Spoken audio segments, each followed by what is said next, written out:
我哋呢首歌咧就叫我們不分嘅，今次咧都係何炳做監製啦，跟住填詞有周耀輝老師嘅。周耀輝老師上次幫我哋填詞咧，都係我們不睡噶啦，已經係啊。咁啊，然後好開心，今次又揾到我們不分啦，都係食翻個主題啦，同埋又有何炳嘅監啦，咁亦都係同呢一個愛情值日生咧，好似有個相映成趣嘅味道喺度嘅。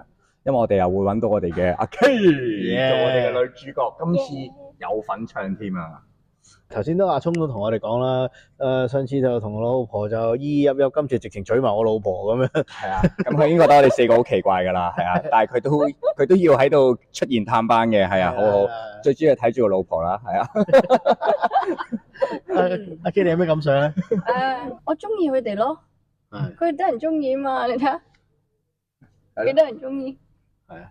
我而家就係好似佢個仔咁樣，係啊，小心啲，老公喺左邊，老公喺左邊。喺邊度係？嗱，其實因為咁咧，今次呢個 MV 咧係一個幾窩心嘅故仔嚟嘅。咁啊，其實係講緊一對老夫老妻啦，咁去到老年嘅階段咧，咁但係就好不幸遇上呢個病啦，就係一啲健忘症啊，一啲冇辦法即係唔記得咗一啲回憶嘅。咁就係阿 K 咧就係飾演嗰個老婆婆嘅年輕版，咁啊就喺呢一個回憶，佢係飾演緊佢係回憶入面嘅世界。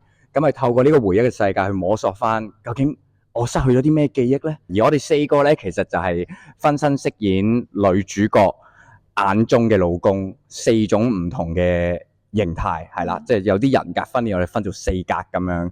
咁啊，老婆就憑住呢啲依稀嘅記憶呢，逐步咁回憶翻自己嘅婚姻。但係我哋呢首歌嘅歌詞呢，其實係講緊唔結婚嘅，係啊。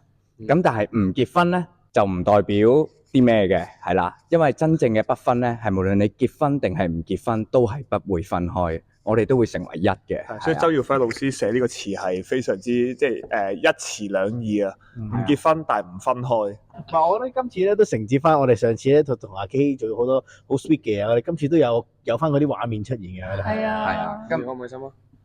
開心，開心咪好係咯。最緊要係開心啫嘛。啱啊，阿 K 你開唔開心啊？我覺得今次好似仲 sweet 啲喎。係咯，係咯，咁你開唔開心啊？開心。係有少少猶豫但開心下。我淨係覺得阿 D 今日好有魅力咯，唔知點解，我覺得好有魅力啊平時佢。冇乜嘅，即係淨得今日呢世人佢做咗30幾年人。今日特別有啦， OK，係啦，好迷人啊佢今日。夠啦，我賺咗噶啦，係啊，唔使多係啊，曾經擁有得噶啦，係啊，係啊，大家可以睇下個 MV，好靚噶個 MV，係啊。